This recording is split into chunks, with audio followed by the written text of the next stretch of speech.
της σειράς Rank Machine. Είμαι ο Πάνος Αντίπας και σε κάθε επεισόδιο σου παρουσιάζω τη δισκογραφία ενός από τα πολύ αγαπημένα μου συγκροτήματα της rock μουσικής, ταξινομημένη από το λιγότερο αγαπημένο μου άλμπουμ τους προς το υπερβολικά αγαπημένο μου. Αυτό το βίντεο είναι αφιερωμένο στους progressive rock γίγαντες Van der Graaf Generator του τεράστιου Peter Hamill. Οι Van der Graaf Generator δημιουργήθηκαν το 1967 στο Manchester της Αγγλίας, αρχικά από τον Peter Hamill και τον Chris Judge Smith. Όμως η σύνθεση με την οποία μεγαλούργησαν ήταν ο Peter Hamill σε φωνή, κιθάρα, πλήκτρα, και που ήταν ο κύριος συνθέτης και δημιουργός του μεγαλύτερου μέρους της μουσικής που κυκλοφόρησε το group, Hugh Bandon στα πλήκτρα, Guy Evans στα drums και ο David Jackson στα πνευστά. Άσχετα αν οι rock and roll κυκλοπαίδειες τους κατατάσσουν στην κατηγορία της progressive rock, αυτό από μόνο του δεν σημαίνει τίποτα, γιατί αναμφισβήτητα ήταν από τους πρωτοπόρους του κινήματος, αλλά η Van der Graaf Generator είναι μια κατηγορία μόνη τους, και αν δεν ζήσεις την εμπειρία που σου προσφέρει το κάθε άλμπουμ τους ξεχωριστά, δεν γίνεται να εισχωρήσεις τη φιλοσοφία τους. Η progressive rock που παίζουν έχει έντονες psychedelic, jazz και folk προσμίξεις, αλλά και μπόλικα avant-garde και experimental στοιχεία. Η μουσική τους απρόβλεπτη, πρωτοποριακή, αυτοσχεδιαστική, πειραματική, πολύπλοκη και συνάμα απλή. Εκεί που είναι ήρεμη γίνεται καταιγιστική, και το αντίθετο, και εκεί που είναι γαλήνια ξεσπάει ως τρικυμία. Είναι κυρίως εγκεφαλική, αλλά ταυτόχρονα στα περισσότερα άλμπουμς τους σφίζει και από συναίσθημα, ενώ το mood αυτής είναι υπερβολικά σκοτεινό, ζωφερό και μουσικά, αλλά και λόγω της ποίησης του Peter Hamill, μέσω της οποίας εξερευνούσε και περιέγραφε με τον πιο γλαφυρό τρόπο τον σκοτεινό εσωτερικό του κόσμο, γράφοντας για μεταφυσικές καταστάσεις, για το θυμό, για τον πανικό και για τη σύγχυση που επικρατούσε στον εγκέφαλό του. Οι Van der Graaf Generator έχουν διαλυθεί και επανασυνδεθεί κάμποσες φορές, οπότε και χάριν ευκολίων της παρουσίασης που θα ακολουθήσει, η δισκογραφική δράση του group χωρίζεται αναπόφευκτα σε τρεις περιόδους. Η πρώτη είναι από την ίδρυσή τους από το 1967 έως το 1971, που ακολούθησε και η πρώτη τους προσωρινή διάλυση, και σε αυτήν συμπεριλαμβάνονται τα 4 πρώτα άλμπουμς τους. Η δεύτερη περίοδος τους είναι ό,τι έκαναν μέσα στην τριετία 1975-1977 με άλλα 4 άλμπουμς, ενώ η τρίτη και τελευταία και πιο ξεκομμένη περίοδος τους είναι από το 2005 και έως τις μέρες μας, που το group είναι ακόμη ενεργό βέβαια, και που μέσα σε αυτή την περίοδο έχουν κυκλοφορήσει και άλλα 5 studio albums. Τούτων λεχθέντων, και μετά από πολλή σκέψη και υπερβολικά πολλές καινούργιες ακροάσεις, και όσο και αν δεν το θέλω, δεν μπορώ παρά να μην ξεκινήσω από το Al του 2012. Τώρα, αν σου αρέσουν μόνο τα μεγάλα albums των Van der Graaf Generator και σκοπεύεις να εμβαθύνεις περισσότερο στη δισκογραφία του, ίσως καλύτερα θα ήταν να αφήσεις αυτό το άλμπουμ για το τέλος, γιατί είναι ένα 100% instrumental άλμπουμ γεμάτο αυτοσχεδιασμούς και πειραματισμούς, στο οποίο αποδεικνύεται περίτρανα, για όσους δεν το είχαν καταλάβει ήδη δηλαδή, η μουσική ιδιοφυΐα του τρίο Hamill, Bandon και Evans, και που προέκυψε από τους πάσης φύσεως πειραματισμούς που κάνουν στο στούντιο, και γι' αυτό το λόγο υποθέτω δεν θα πρέπει να δυσκολεύτηκαν και πολύ για να το ηχογραφήσουν. Σε γενικές γραμμές είναι ένα πολύ δύσκολο άκουσμα, και που προσωπικά με τσιτώνει ακόμη και όταν το έχω ως μουσική υπόκρουση την ώρα που πλένω τα πιάτα. Παρ' όλα αυτά ξεχωρίζω ιδιαίτερα τα Extractus, Colossus και πολύ περισσότερο το Repeat After Me. Από την άλλη θα τολμούσα να πω ότι αυτή η μουσική ίσως θα μπορούσε να σταθεί καλύτερα ως soundtrack σε κάποια περιπετειώδη ταινία μυστηρίου επιστημονικής φαντασίας.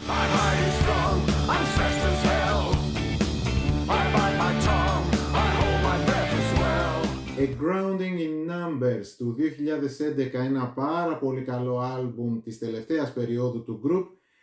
Ίσως θα μπορούσα να πω ότι η λύπη, η έκπληξη, η δύναμη, η οργή αν θέλεις των πρώτων άλμπουμς Οι συνθέσεις είναι σχετικά απογυμνωμένες από άποψη ενορχιστρώσεων. Δεν υπάρχει κάποιο solo είτε στο σαξόφωνο, μιας και λείπει πλέον ο David Jackson, είτε στην κιθάρα που να απογειώνει κάποιο από τα κομμάτια. Από τα κομμάτια που ξεχωρίζω ιδιαίτερα είναι τα αρκετά heavy fusion, τα highly strung και embarrassing kid, το πολύ ιδιαίτερο instrumental Red Baron με πολλή δουλειά στα drums από τον Guy Evans, το επίσης instrumental μπλουζο-ψυχεδελικό το Splink, το κομμάτι που ξεκινάει τη δεύτερη πλευρά. Από εκεί και μετά επίσης καλό είναι το All Over The Place που κλείνει το άλμπουμ.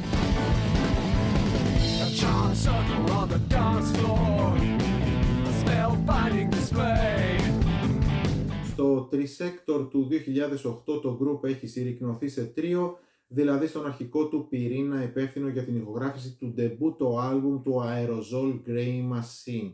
Για όσους εξακολουθούν να αγαπούν αυτό το άλμπουμ, η απουσία του David Jackson ίσως και να μην τους είναι και τόσο δραματική. Προσωπικά για μένα, παρότι μου αρέσει μεν ο πρώτος, αλλά επειδή κυρίως λατρεύω την παρουσία του David Jackson στο group, τρέφω ανάμεικτα συναισθήματα για αυτό το άλμπουμ. Κάποια από τα χαρακτηριστικά του είναι η 70s αισθητική, δηλαδή είναι ένα πισωγυρισματάκι σε σχέση με το προηγούμενο το άλμπουμ, σε σχέση με το present. Η ηχητική πρωτοκαθεδρία του Hugh Banton, το ότι η κιθάρα ευτυχώς αποφεύγει να υποκαταστήσει το ρόλο του σαξοφόνου και το ότι η χρονική διάρκεια των κομματιών περιορίζεται το πολύ στα 5 με 6 λεπτά, γιατί το πιο φιλόδοξο εγχείρημα του άλμπουμ, το 12λεπτό Over the Hills, είναι και η πιο αδύναμη στιγμή του. Overall, το Trisector θα μπορούσα να πω ότι είναι πιο συγκροτημένο σε σχέση με το present. Η σχέση των μουσικών βαθαίνει ξανά και μάλιστα συνυπογράφουν και όλες τις συνθέσεις. Κορυφαίες στιγμές για μένα είναι το instrumental, το The Harley Barley, ή κάπως ψευτομπαλαντούλες The Final Reel και Lifetime, και τα πιο rock κομμάτια του άλμπουμ που είναι και αισθητό το άκουσμα της κιθάρας, της ηλεκτρικής κιθάρας, τα Drop Dead και All That Before.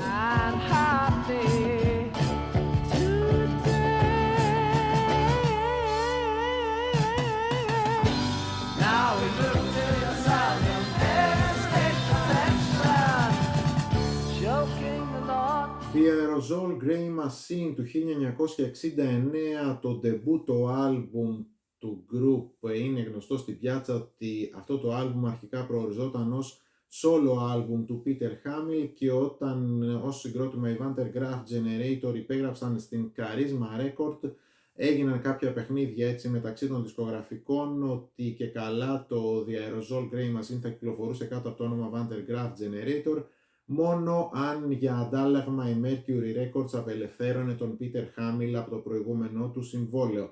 Όλα αυτά βέβαια 50 τόσα χρόνια μετά την κυκλοφορία αυτού του άλμπουμ είναι ψηλά γράμματα, γιατί η ιστορία έχει γράψει ξεκάθαρα ότι πρόκειται για το ντεμπούτο άλμπουμ των Vandergraaf Generator, και μπορεί να μην είναι και από ένα από τα αντιπροσωπευτικότερα δείγματα του ήχου της μπάντας που θα διαμορφωθεί στα αμέσως επόμενα άλμπουμς τους. Είναι όμως μια πολύ καλή εισαγωγή στον σκοτεινό και ζωφερό κόσμο των θαυμάτων των Vandergraaf Generator, και που χωρίς να είναι και κάτι το συγκλονιστικό, εμένα μου αρέσει και πάρα πολύ μάλιστα. Afterwards, Orthentian Street Part 1, Running Back και Aquarian είναι τα πιο δυνατά κομμάτια του άλμπουμ, όμως ολόκληρο είναι πάρα πολύ αξιοπρεπές.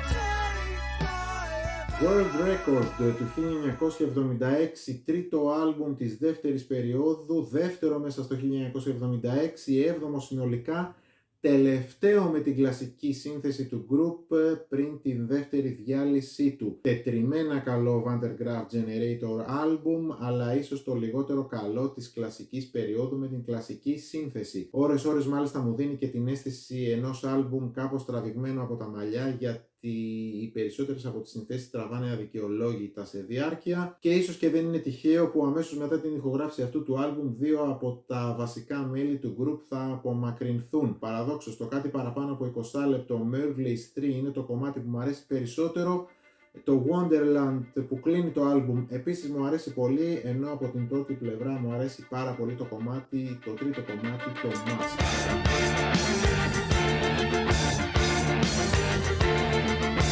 The Quiet Zone, The Pleasure Dome του 1977, τελευταίο άλμπουμ των 70s και της, όπως και να το κάνουμε, κλασικής περίοδου του group.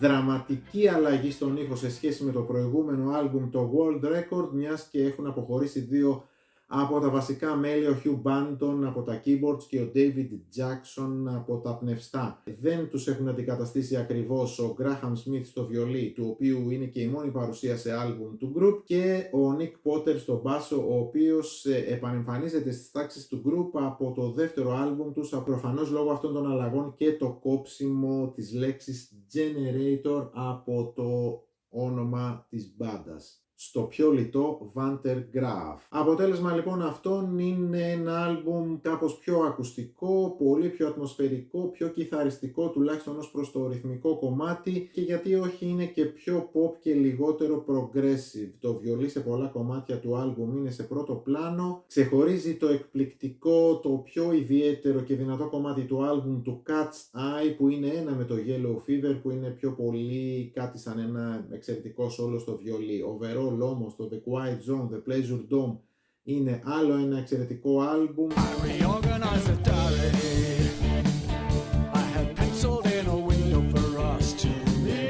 Το Do Not Disturb είναι το προς το παρόν τελευταίο δισκογραφικό πόνημα του group. Είναι ένα καταπληκτικό άλμπουμ και πραγματικά δεν θα μπορούσα να φανταστώ πόσο καλύτερο θα μπορούσε να ήταν ένα άλμπουμ ενός progressive rock σχήματος που έχει κλείσει τα 45 του χρόνια. Η γνωστή Vantergraaf Generator, σκοτεινή progressive αισθητική, είναι παρούσα με πολύ όμορφες μελωδίες και ενορχιστρώσεις και με αρκετά jazzy διάθεση. Άρτια ηχογραφημένο, και αν ακούγαμε και κάποια από τα κομμάτια αυτού του άλμπουμ live σε μια συναυλία που είχε προγραμματιστεί να γίνει στη χώρα μας και που τρομάρα μου είχα βγάλει και εισιτήριο, αλλά τελικά ακυρώθηκε λόγω COVID, ίσως να το αξιολογούσαμε και αρκετά καλύτερα αυτό το άλμπουμ. Από εκεί και πέρα, ο συγκλονιστικός Peter Hamill, που εκείνη την εποχή που ηχογραφήθηκε το άλμπουμ πλησίαζε τα 70 του, συνέχιζε και έβγαζε το ίδιο πάθος και έγραφε το ίδιο απίστευτα ποίηματα. Από τα κομμάτια που υπάρχουν εδώ, αν και είναι όλα εξαιρετικά, ξεχωρίζω λίγο περισσότερο το ενδοσκοπικό Alpha Berlina και την πολύ δυνατή ροκιά, το Forever Falling. Overall θα έλεγα ότι είναι ό,τι πιο αξιοπρεπές, εκφραστικό και επαγγελματικό άλμπουμ από μια μπάντα που δεν κάνει σχεδόν ποτέ λάθος.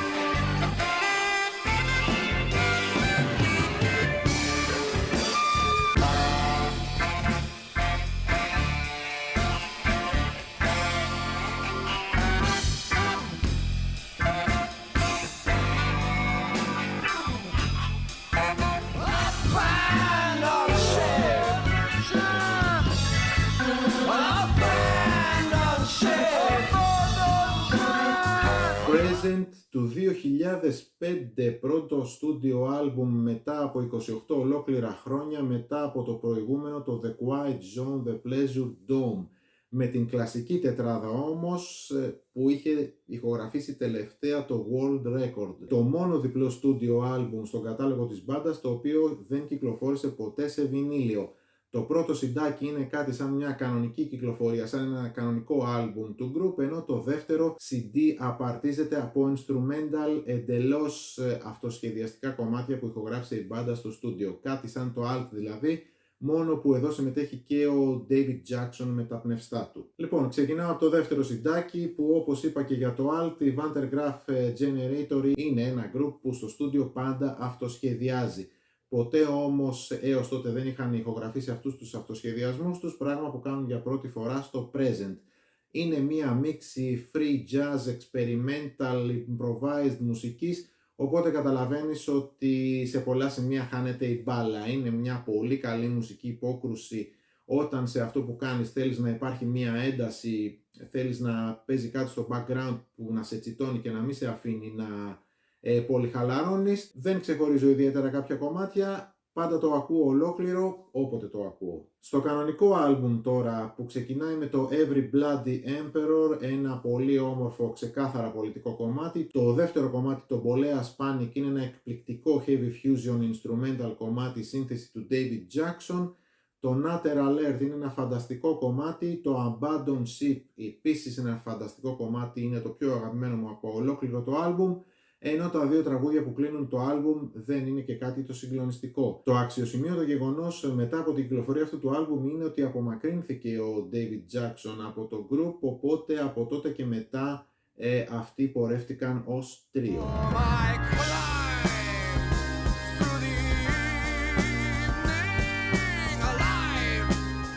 Still Life του 1976, και κάποιες φορές τα λόγια δεν είναι ικανά για να περιγράψουν ένα έργο αν κάποιος δεν το βιώσει με τις ίδιες του τις αισθήσεις. Ένα από αυτά είναι και το Still Life, το δεύτερο άλμπουμ της δεύτερης τετράδας που έρχεται μετά από ένα ακόμα αριστούργημα, και είναι ξεκάθαρο ότι το group και ειδικά ο Peter Hamill εκείνη την περίοδο βρισκόταν στο υψηλότερο σημείο της δημιουργικότητάς του και της έμπνευσής του. Ιδιοφυές, δραματικό, συγκινητικό, ποιητικό, αδέξιο, ακραίο, δηλαδή τα κλασικά χαρακτηριστικά που συναντά στα περισσότερα από τα άλμπουμ στον Van der Graaf. Ο Peter Hamill είναι η απόλυτη ιδιοφυΐα της progressive rock φιλοσοφίας, μπορεί και χειρίζεται τη φωνή του με απίστευτη μαεστρία, η κάθε λέξη που ξεστομίζει προφέρεται στο σωστό τόνο, ανεβοκατεβάζει τη φωνή του με τέτοιο τρόπο που τα κύματα ενέργειας που εκπέμπει σου διαπερνούν τα αυτιά και την ψυχή και αφήνουν τη σφραγίδα της ανεξίτηλα. Νομίζω ότι από τα 5 κομμάτια του άλμπουμ δεν μπορώ να ξεχωρίσω κάποιο ιδιαίτερα, όλα είναι συγκλονιστικά. Pilgrims, Still Life, La Rosa, My Room και Childhood Faith in Childhood's End.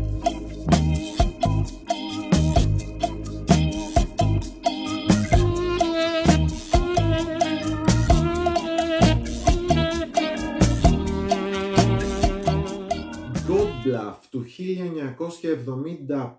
είναι το πρώτο άλμπουμ της δεύτερης περίοδου, κυκλοφόρησε 4 χρόνια μετά το Bone Hearts. Έχει 4 τραγούδια μέσα με μέσο όρο γύρω στα 9 με 9,5 λεπτά το καθένα και είναι και τα 4 κλασικά πλέον Van der Graaf Generator τραγούδια.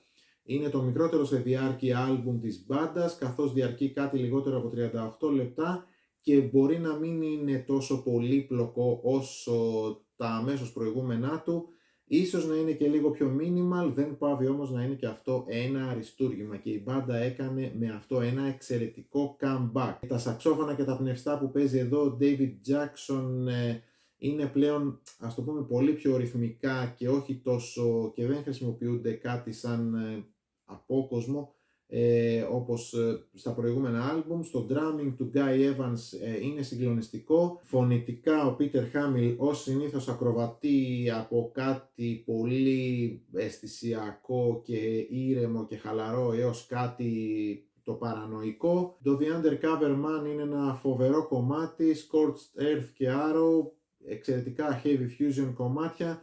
Το κομμάτι όμως που μου αρέσει πιο πολύ απ' όλα είναι το τελευταίο κομμάτι του άλμπουμ, το The Sleepwalkers, και μάλιστα η Latin Jazz αλλαγή που συντελείται στο κάπου εκεί γύρω στο τρίτο λεπτό του είναι ένα από τα πιο απίθανα και πιο όμορφα progressive γυρίσματα που έχω ακούσει σε rock τραγούδι. Μου ήταν πολύ δύσκολο να βάλω σε σειρά και να αξιολογήσω τα 3 πρώτα άλμπουμς των θρυλικών Van der Graaf Generator, γιατί τα αγαπάω όλα το ίδιο. Όμως για τις ανάγκες του βίντεο και της παρουσίασης θα ξεκινήσω την πρώτη τριάδα με το H to He Who I'm the Only One, το οποίο είναι ένα άλμπουμ που είναι πολύ δύσκολο να περιγράψεις χωρίς να πλατιάσεις. So you live in the bottom of the sea and you kill all that come near you.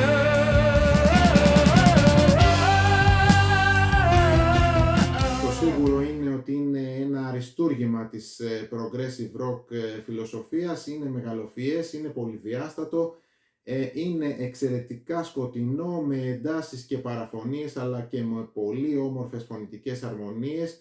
με ατμοσφαιρικά αλλά και με αρκετά heavy περάσματα, και είναι ένα άλμπουμ που κρατάει μέσα του και πάρα πολλά μυστικά, γιατί κάθε φορά που το ακούω ανακαλύπτω κάθε φορά και καινούργια πράγματα. Και όταν για ένα άλμπουμ που έχει κλείσει προπολού τα 50 του ισχύουν όλα τα παραπάνω, και συν του ότι εν έτη 2023 ακούγεται ακόμη φρέσκο, αυτό σημαίνει πάρα πολλά. Το κάθε μέλος της μπάντας στο άλμπουμ κρατάει το δικό του ίσο, το παίξιμο των κρουστών από τον Guy Evans είναι διαστημικό, τα πλήκτρα που παίζει ο Hugh Bandon είναι μαγικά, τα κάθε είδους πνευστά που παίζει ο David Jackson δίνουν απίστευτο χρώμα, βάθος και διάσταση σε κάθε τραγούδι, και φυσικά ο Peter Hamill όπως πάντα είναι ένας αρχοντικός μαέστρος και αρχηγός τύπου Brian Robson, μιας και η μπάντα είναι από το Manchester. Ενώ από τους guests που φιλοξενούνται στο H2H, οι Van der Graaf παίρνουν το καλύτερο δυνατό. Ο Robert Fripp με ένα αρκετά όμορφο σολάκι στο The Emperor in his War Room. Ο Nick Potter μπορεί να έχει ήδη αποχωρήσει από την μπάντα, αλλά παίζει μπάσο στα περισσότερα κομμάτια. 5 τραγούδια στο άλμπουμ, το ένα καλύτερο απ' τ' άλλο. Βέβαια η πρώτη πλευρά μου αρέσει πολύ περισσότερο από τη δεύτερη, και αυτός είναι ο λόγος που βάζω αυτό το άλμπουμ στην τρίτη θέση. Killer, House with No Door, The Emperor in his War Room, καταπληκτικά κομμάτια, ενώ η δεύτερη πλευρά έχει τα Lost και The Pioneers of the Sea.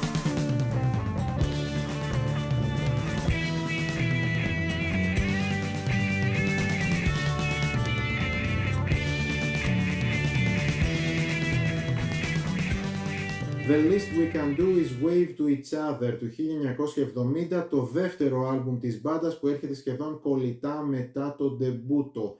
Πρώτο άλμπουμ με την κλασική σύνθεση του group, άρτια αφιχθής και στην μπάντα ο David Jackson, ο οποίος με τα κάθε είδους πνευστά που παίζει δίνει με το καλημέρα έναν μεγαλειώδη αέρα στον ήχο του group, αλλά και με την προσθήκη του εξαιρετικού μπασίστα κιθαρίστα του Nick Potter. Ίσως το συγκεκριμένο άλμπουμ να μην είναι τόσο progressive και experimental όσο αυτά που θα ακολουθήσουν αμέσως μετά, αλλά είναι το ίδιο σκοτεινό, ατμοσφαιρικό, και μάλιστα είναι και αρκετά συναισθηματικά φορτισμένο. Εδώ υπάρχουν κάποια από τα πρώτα καταπληκτικά κομμάτια που έγραψε το group, όπως τα Darkness 1111, τα Refugees με τα τσέλος και τις όμορφες μπασογραμμές του Nick Potter, και τα κάθε είδους πνευστά που παίζει ο David Jackson να γλυκαίνουν απίστευτα την ατμόσφαιρα. Το White Hammer, ένα αρκετά πιο heavy και scary κομμάτι.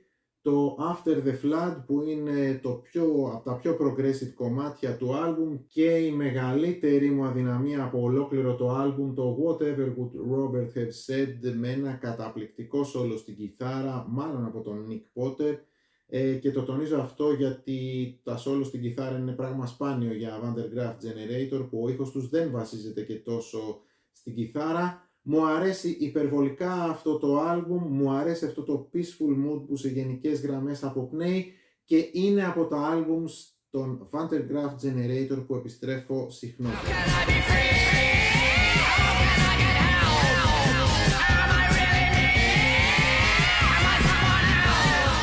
Bone Hearts του 1971, το τέταρτο άλμπουμ του group, και πολύ σπάνια σε κάποιο άλλο άλμπουμ ή σε κάποιο άλλο μουσικό έργο ο δημιουργός του αποτυπώνει με πιο εύγλωτο, με πιο άμεσο και διαχυτικό τρόπο τη διχασμένη του προσωπικότητα ή την παράνοιά του. Δεν μπορώ να φανταστώ κάποιο άλλο τραγούδι όπως το Man Erg, που ο δημιουργός του τόσο μουσικά όσο και στιχουργικά να εκφράζει τα τόσο ακραία του συναισθήματα, τους τόσο διαφορετικούς εαυτούς του με τόσο συγκλονιστικό τρόπο. Το Lemmings είναι επίσης ένα καταπληκτικό κομμάτι, ενώ το 23 λεπτό A Plague of Lighthouse Keepers, που καταλαμβάνει ολόκληρη τη δεύτερη πλευρά, είναι ό,τι πιο σκοτεινό, δραματικό, παράξενο, παρανοϊκό, πειραματικό και τρομακτικό έχουν κάνει οι Van der Graaf Generator του Peter Hamill, και επειδή κάθε μουσική για να τη βιώσει σε όλη της τη μεγαλοπρέπεια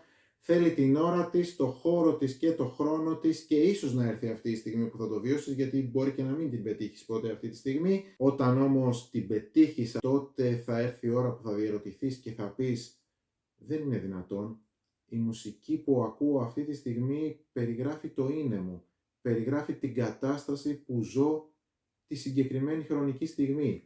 Και ακριβώς επειδή εδώ τα λέμε όλα πλέον, όταν ήρθε η ώρα για να πάω να κάνω την εκταφή του πατέρα μου στο κημητήριο της Παλίνης και φυσικά δεν υπήρχε περίπτωση να μην ήμουν παρόν στην όλη διαδικασία, καταλαβαίνεις τώρα την εκταφή και όλα τα σχετικά και δεν θέλω να περιγράψω τη συγκεκριμένη διαδικασία, όμως όταν μπήκα μετά στο αυτοκίνητο για να φύγω, με ένα μαγικό τρόπο βρέθηκε στο αυτοκίνητο το CD του Pawn Hearts και χωρίς δεύτερη σκέψη το έβαλα να παίξει.